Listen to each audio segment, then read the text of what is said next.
on Luxury Escapes, which is our travel business and probably our most high-profile business. So let's go through some really key points and some of the stuff we think we do pretty well.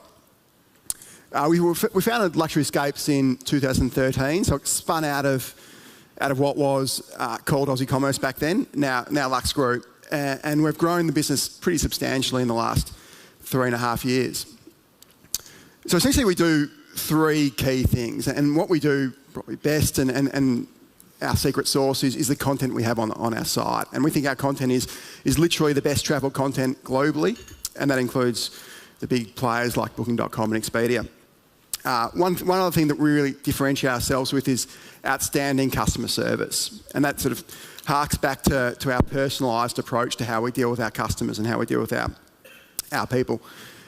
In conjunction, we have literally the best value packages globally and also have a really complete suite of offerings. As Patrick said yesterday, if any e-com, any business in general has a problem to solve. And if you're not solving a problem, you're not doing much. And if anything, with a marketplace or a curated marketplace, there's two problems to solve. There's a vendor problem and there's a customer problem. So I'll talk about it one by one and how we solve these problems for our customers and vendors. So for our vendors are hotel owners, essentially. And to think about how a hotel owner operates is a little bit different because most people think of hotels in terms of brands. So you're talking Starwood or Accor or Grant or Hyatt. But really hotels are owned by people, by owners, and these are owners trying to maximise their returns. The problem that owners face is the hotel industry has largely become commoditised through two major players, being Booking.com and Expedia. Booking.com's $100 billion US business, Expedia about $20 billion. These guys now dominate content, and now the actual sellers of content make more than the owners of content in the hotel industry. So hotel owners face themselves somewhat of a predicament that it's quite hard to move incremental stock. This is where we come into it, and that 91% stat is probably our most critical stat. That is, 91% of our customers weren't planning on going to the hotel they booked until we told them about it. Just thinking about that for a moment, how we compare to a Booking.com is Booking.com to a great extent cannibalise demand. So let's say you're going to Phuket and you type in JW Marriott and up comes JW Marriott's website and up comes Booking.com. And you go, oh, I've used Booking.com before and they give me rewards points, so I'm going to book with Booking.com, which is great for you as a customer because you've had that great experience. But for a hotel, they've just lost 15, 17% of their revenue and really got nothing out of it because the customer was looking at the hotel anyway and probably typed in the hotel long tail keyword. So for a hotel to drive demand is really hard.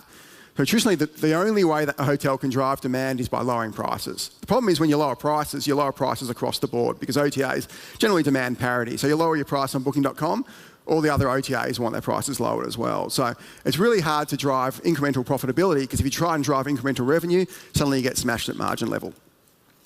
That's where we come into it.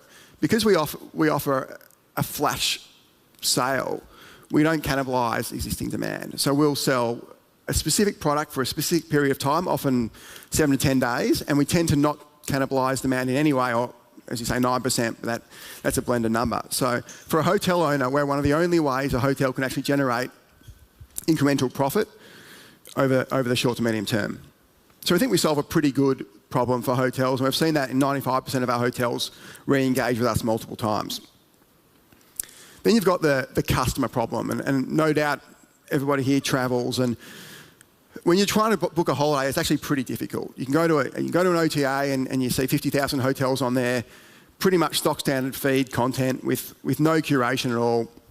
You can go to a flight centre or a travel agent, chances are you get a brochure with a tiny little photo and some biased advice from a travel agent who's getting paid a high commission based on the product they sell. The difference between us and those channels is we genuinely try and curate for the customer. So I'll try and pick the best hotels and the best tours and the best resorts for a particular destination, and we also won't cannibalise specific destinations on the site at once. So we tend to have about 20 to 30 products on the site at one time, and we've chosen those products specifically. And moreover, we've visited the hotel, we've often filmed them, blogged about it, and it can actually give a Luxury Escape seal of approval to a product we work with. That leads us to having a really good customer base that's super discerning on what they want. you look at the demographics, which you can see there, the most surprising is 28% have a postgraduate degree, which is, to me, is a super high percentage. I'm not sure what the percentage of postgrad degrees are, but it couldn't be higher than 10%. So our customer base is incredibly educated, high earning, and a great demographic. And that where that translates to is our hotels love it. So not only are we filling empty rooms, we're putting fantastic customers in the hotels for them. And this is some of the stats on what we do. So if you look at how we inspire, and our mission is to inspire our customers and our clients through exceptional experience. And this harks back to that 91% stat. So not only are 91% of our customers not going to book the hotel till we told them about it, but 67% of our customers weren't even planning on going to the destination until we told them about it. So we genuinely change consumer behaviour. So not only that, we actually inspire more demand. So previously, I use my parents as a great example, who till a few years ago had never ever been to a 5-star hotel, now go to our hotels a couple of times a year. The reason being is we've reduced the cost of luxury travel. So 70% of our customers travel more frequently as a result of luxury escapes. And we see many of our customers string together multiple packages in the one bigger trip.